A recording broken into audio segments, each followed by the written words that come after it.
ప్రస్తుతం మనతో పాటు అబ్దుల్ కలీం గారు ఉన్నారు. అబ్దుల్ కలీం గారు ఈరోజు కేసీఆర్ గారినేమో జాతిపిత అని చెప్పేసి ఈరోజు బర్త్‌డే సెలబ్రేషన్స్ ఇంత గ్రాండ్‌గా చేస్తున్నారు.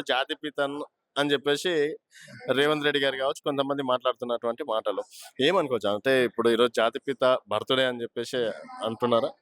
ముందుగా ఈరోజు మా ఫాదర్ ఆఫ్ తెలంగాణ మళ్ళీ నేను చెప్తున్నాను గట్టిగా, తెలంగాణ రాష్ట్రాన్ని సాకారం చేసి ఎన్నో ఉద్యమాలు చేసి ఆటుపోట్లు ఎదుర్కొని ఈరోజు తెలంగాణ ప్రశాంతంగా 10 ఏళ్ళు కష్టపడి ఇంత అభివృద్ధి చెంది రాష్ట్రాన్ని ఒక అత్యుత్తమైన స్థానంలో నిల్చోబెట్టిన గౌరవనీయులు కేసీఆర్ గారికి హృదయపూర్వక జన్మదిన శుభాకాంక్షలు క్యాడర్ తరపున, తెలంగాణ రాష్ట్ర ప్రజల తరపున.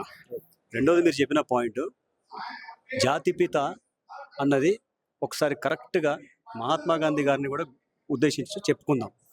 తెలంగాణ రాష్ట్రం కోసం సోనియా గాంధీ రాష్ట్రం ఇచ్చిందని ఏదైతే చెప్తున్నాడో రేవంత్ రెడ్డి, ఆ రాష్ట్రం ఇచ్చేలా చేసింది ఎవరు? ఉద్యమంలో ముందుంచి నడిపించింది ఎవరు? నిరాహార దీక్ష చేసింది ఎవరు? మొత్తం సమస్త రాష్ట్ర ప్రజలను ఏకం చేసింది ఎవరు? ప్రభుత్వ ఉద్యోగులను ఏకం చేసింది ఎవరు? అన్ని వర్గాల వారిని ఏకం చేసి ఒక తాటిపై తీసుకొచ్చి ఒక అత్యద్భుతమైన పద్ధతిలో ఉద్యమాన్ని నడిపించినందుకు 100% ఇప్పుడు కాదు ఎప్పటికైనా కేసీఆర్ గారు జాతిపితే. రేవంత్ రెడ్డి గారు సంబంధించిన విషయానికైతే ఆయనని మేము అసలు పట్టించుకోం. ఆయన ఎవరు? ఆయనకి ఏం తెలుసు? ఆయనకి ఏం విలువలు తెలుసు? రేవంత్ రెడ్డి అంటే ఇప్పుడు కూడా మీరు 2 సంవత్సరాలు అయిపోయిన తర్వాత ఒక మీరు ప్రతిపక్ష పార్టీని కేసీఆర్ గారిని టార్గెట్ చేయడం తప్పించి, కేటీఆర్ గారిని టార్గెట్ చేయడం తప్పించి, హరీష్ రావు గారిని టార్గెట్ చేయడం తప్పించి మీరు ఏం చేస్తున్నారు? ఆయనకి మేము ఇచ్చుకున్న బిరుదుకు జాతిపిత కంటే నీకు అంత అహంకారం ఉంటే నువ్వు కూడా ఒక పెద్ద లెవెల్లో ఒక బిరుదు తెచ్చుకో. నీకుంది కదా బిరుదు, ఇప్పుడు బూతుపిత అని ఉంది నీకు. మా కేసీఆర్ గారికి జాతిపిత అంటే నువ్వు వేరే లెవెల్లో బూతుపిత అని ఒక పేరు తెచ్చుకున్నావు. సో ఎంత కంపు పేరు తెచ్చుకున్నావు అనేది సిగ్గుతో తలదించుకోవాలి నువ్వు. ఎందుకు బీఆర్ఎస్? రాష్ట్రం బీఆర్ఎస్ కోసం వచ్చిందా? తెలంగాణ రాష్ట్రం దేశంలో అత్యున్నత స్థాయిలో బీఆర్ఎస్ కోసం నిలిచిందా? కాళేశ్వరం బీఆర్ఎస్ కోసం వచ్చిందా? లేకపోతే మనం వరి ధాన్య ఉత్పత్తిలో దేశాన్ని హర్యానా, పంజాబ్ని తలదన్ని మనం దేశంలోని అత్యుత్తమ స్థాయి బీఆర్ఎస్ కోసం వచ్చిందా? కాదు కదా. రాష్ట్ర ప్రజల కోసం, రాష్ట్ర బాగు కోసం మీరు ఏది గొలుసుకట్టు చెరువులు కానివ్వండి, మీరు మిషన్ భగీరథ కానివ్వండి, కాళేశ్వరం కానివ్వండి, వరి ధాన్య ఉత్పత్తి కానివ్వండి, మీరు ఫ్రీ ఎలక్ట్రిసిటీ కానివ్వండి, ఇంటింట నల్ల కనెక్షన్, ఇది బీఆర్ఎస్ కోసమా? కాదు కదా. నేనేమంటున్నా అంటే రేవంత్ రెడ్డి ఇందులో ఇంచుమందం చేసినా కూడా మేము సెల్యూట్ కొడతాం. వచ్చి తల తోక లేకుండా పరిపాలన చేసుకుంటా కనీసం ఇప్పుడు కూడా ఏ రోజు కూడా ఇది ఒక క్యాలెండర్, ఇది మేము అభివృద్ధి చేస్తామని మేము రేవంత్ రెడ్డి నోటా వినలేదు. సో ఏది ఏమైనప్పటికీ రేవంత్ రెడ్డి లాంటి ఎంతో మంది వచ్చి ఈయన జాతిపిత కాదు, అది ఇది కాదంటే నువ్వు ఒక పెద్ద బూతుపితాన్ని మీకు బిడిదిచ్చినాం మేము, నువ్వు అది పెట్టుకో. తెలంగాణ కోసం కేసీఆర్ గారు ఏం చేసిందని సమస్త తెలంగాణ ప్రజలకు తెలుసు, మా బీఆర్ఎస్ పార్టీకి తెలుసు, మా క్యాడర్కి తెలుసు, మా నాయకత్వానికి తెలుసు, రాష్ట్రం కాదు దేశం మొత్తం తెలుసు.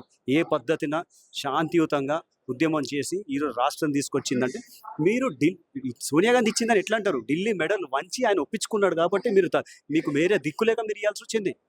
సో 100% ఈనాటికి కూడా కేసీఆర్ గారు తెలంగాణ రాష్ట్రానికి father of Telangana. Municipal elections లా ఎవరికి తోచినట్టు వాళ్ళు మాట్లాడుతున్నారు. క్లియర్గా మాట్లాడుకుందామంటే మనకు పార్లమెంట్ ఎన్నికల్లో 17% మన ఓట్ షేర్ ఉంది. ఓకే, ఒక అద్భుత స్థాయిలో గ్రౌండ్లో 32% మనం తీసుకురావడం జరిగింది. ఇది ఫస్ట్ టైం మనకు జరిగింది. ఇది పోలింగ్ జరిగినప్పుడు మన గుర్తుతో జరిగినప్పుడు 17కి 32 వచ్చిన తర్వాత ఆంధ్రజ్యోతి లాంటి ఒక చెంచాగిరి ఛానల్ దానికి 15% అని చూపించడం అంటే ఎలక్షన్ కమిషన్ కూడా తలేదనే విధంగా ఒక సెపరేట్ కమిషన్ ఏమైనా పెట్టుకున్నాడు వేమూరి రాధాకృష్ణన్ తెలియదు. నేనేమంటున్నా అంటే గ్రౌండ్లో చాలా గట్టిపడ్డాం.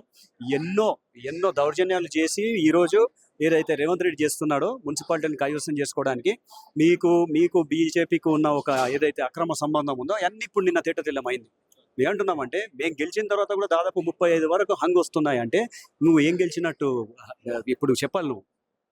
నువ్వు ఏం గెలిచినావు రేవంత్ రెడ్డి, నువ్వు చెప్పాలి. ఎందుకంటే మేము చూపిస్తున్నాం మేము గెలిచిన ఇన్ని, మా మున్సిపాలిటీలు ఇన్ని, హంగ్ 35, నువ్వు 85%, 90% స్వీపు. ఏంది స్వీపు లేదు, పీపు లేదు, ఏమున్నది ఇక్కడ? నువ్వు ఓడిపోయినావు. దాన్ని కప్పిపుచ్చుకోవడానికి నువ్వు ఒక 4 చెంచాలతో ఇట్లా లేపి నీ ఛానల్స్ అవన్నీ తీసుకొచ్చి వన్ సైడెడ్ స్వీప్ అయిందని ఏం మాట్లాడుతున్నావు?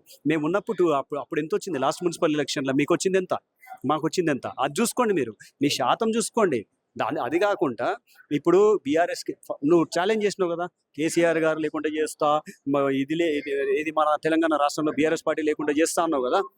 లేచింది ఒక ఏ రేంజ్ లో లేచిందంటే 32% ఓట్ షేర్ కేవలం 2 సంవత్సరాలు తీసుకొచ్చిన 3 సంవత్సరాల తర్వాత కాంగ్రెస్ ని వన్ సైడెడ్ వాష్అవుట్ చేసి పడేస్తాం.